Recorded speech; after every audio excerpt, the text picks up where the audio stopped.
Walsh, and I'm a bombardier, so I'm very honored to be here with this distinguished group of bus drivers. And I was the VIP on the plane. That's why they were flying to get me to the target. Well, I have many stories, as they do, but one of them was, this was in March, we're creeping up on the end of the war in Germany, and we had a maximum effort to destroy the transportation system of the Reich, which meant we were flying in 6 aircraft squadrons to destroy bridges, rail yards, and so forth.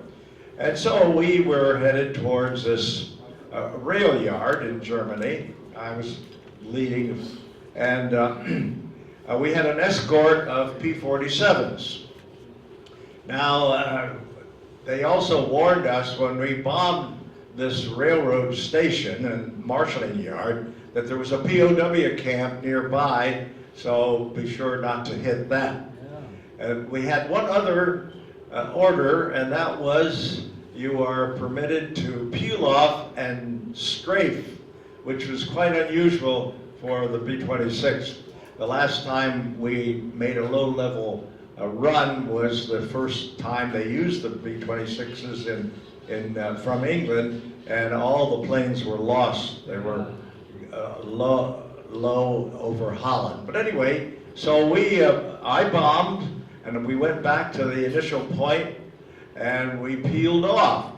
Well, the P-47 pilots were not informed that we were going to do this.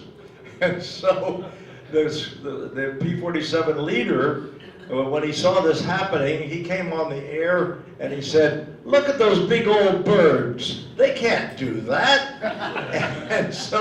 And tally-ho, they followed right after us, doing the same thing, strafing this railroad station and marshaling yard. And as we zoomed over the POW camp, all the prisoners were out waving at us and very joyful. And so it was quite a show for them as well. So that's my flying story. That's good. And so, well, one other time, we had a co-pilot that was transitioning up to be first pilot, and he was scheduled to go home, and they gave him the honor of leading a flight of 6 B-26s, and so they wanted a volunteer bombardier, and so I happened to know him, and so I volunteered to be his lead bombardier. And so we set out. The weather was really bad in northern France, and we started up through the clouds. We separated the regular formation, and we got up above the clouds, and I looked around, and there were no other planes. I don't know what happened to them, but we were all alone. So what to do? Well, I guess we better go home. We can't go to the target. So we dropped down, and northern France, with all these rivers and lakes and things, I didn't know where we were. And so I said, well, we better call Radio City and get a heading. So we called. I think you punched channel D in the command radio, and then you can call them for assistance. This was mainly for fighter pilots, and so we wanted to know, we needed a heading to go home to our base in Peron. And so we punched in and called them, and they always had a whack, a lady's voice on this to give directions. And so our call sign for our squadron, our colonel had a great sense of humor, and he called, our call sign was drunkard.